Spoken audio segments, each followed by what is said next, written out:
নমস্কার, ইটান লাভের একটি নতুন ব্লগে আপনাদের সবাইকে স্বাগত। এটা ছিল আমাদের গোয়ার সেকেন্ড দিনে সকালবেলা উঠে আমরা বেরিয়েছিলাম হচ্ছে চাপোরা ফোর্ট দেখতে। ফোর্টটা দেখে তারপরে হচ্ছে গেছিলাম আমরা ব্যাসিলিকা চার্চে, তারপরে সামনে যে মিউজিয়ামটা আছে মিউজিয়ামটা দেখতে গেছিলাম।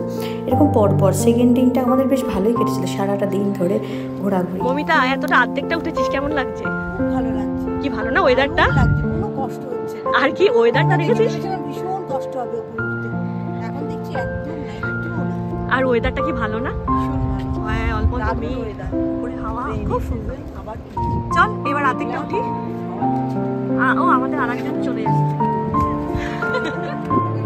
এই ফোর্টের উপর থেকে না নিচে সমুদ্রটা দেখতে এত অপূর্ব লাগছিল, মানে ভীষণ সুন্দর লাগছিল এত উপর থেকে সমুদ্রটা দেখতে। আর তার মধ্যে মেঘ হাওয়া দিচ্ছে, দারুণ, সব মিলিয়ে না অপূর্ব। তারপর আমরা চলে এসেছিলাম ব্যাসিলিকা চার্চে। আমরা না চার্চের ভেতরে ঢুকতে পারিনি, জানতাম না যে সিপ্লেস পড়লে ভেতরে ঢোকা যায় না। বাইরে থেকে বলছিল একটা ওই ওড়না কিনতে, আমরা ওড়নাটা কিনিনি। যাই হোক, আমরা বাইরে থেকে ঘুরে ফটো তুলে তারপরে আমাদের ওদের অপোজিটে একটা মিউজিয়াম ছিল, মিউজিয়ামের ভেতরে একটুখানি ঘুরে আসলাম। মিউজিয়ামের ভেতরে আবার ফটো তোলা যায় না, তা ওই ঘুরে ঠুরে নিয়ে তারপরে আমরা চলে গেছিলাম এখান থেকে লাঞ্চ করতে।